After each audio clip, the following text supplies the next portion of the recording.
உங்கள் பேர் என்ன, எதுக்காக இப்போ டிஜிபி ஆஃபீஸ் பண்ணுறீங்க? என் பேர் எண்ணூர் தனசேகர். மக்களோட சேர்ந்து நல்லபடியாக வாழணுன்றதுக்கு திருந்தி வாழணும்னு சொல்லி ஐயாட்ட போய் பெட்டிஷன் கொடுத்துட்டு வந்தோம். கன்சிடர் பண்ணுறேன்னு சொல்லியிருக்காங்க. ஐயா உள்ளே போய் பார்த்து பேசுங்க, என்னோடய லாயர் பார்த்து பேசிட்டு வந்தாங்க. உங்கள் மேலே எவ்வளோ வழக்குகள் இருக்குது? என் மேலே இருந்த வழக்குகள் முக்கால்வாசி முடிச்சிட்டேன். இப்போ ஒரு 4 வழக்கு 5 வழக்கு இருக்குது என் மேலே. என்ன சொன்னாங்க?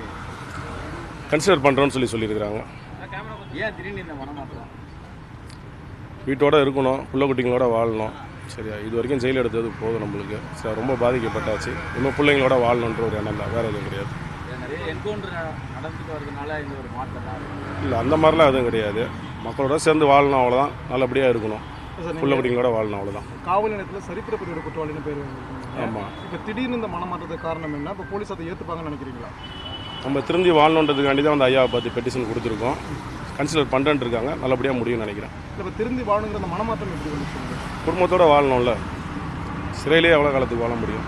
குடும்பத்தோடு வாழணுன்றதுக்காண்டி தான் இந்த மனமாற்றம், வேறு எதுவும். நிலுவையில் இன்னும் ஒரு 6 கேஸ் இருக்கும், அவ்வளோதான்.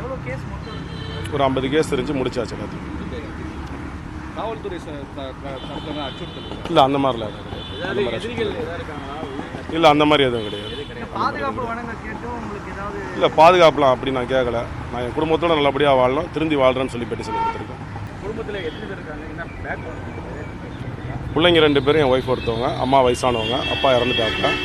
பிள்ளைங்க 2 பேரும் அட்வொகேட் படிக்கிறாங்க. பொண்ணு அட்வொகேட் முடிச்சிருச்சு, சீனியர் ப்ராக்டிஸ் பண்ணிட்டு இருக்காங்க. பையன் ஃபைனல் இயர் படிக்கிறாப்புல, லா படிச்சுட்டு இருக்காப்புல. ஆமாம், பிஏ பொலிட்டிக்கல் சயின்ஸ் படிச்சிருக்கேன்.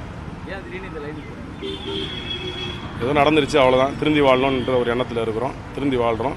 மீடியாவும் கொஞ்சம் சப்போர்ட் பண்ணுங்கள். எங்கள் ஒய்ஃபுக்கு கார்மெண்ட்ஸ் இருக்குது, அந்த கார்மெண்ட்ஸில் பார்த்துக்கோம், ஒன்றும் பிரச்சனை கிடையாது. சரி, ஓகே. செய்திகளை உடனுக்குடன் தெரிந்து கொள்ள உடனே சப்ஸ்கிரைப் பண்ணுங்க.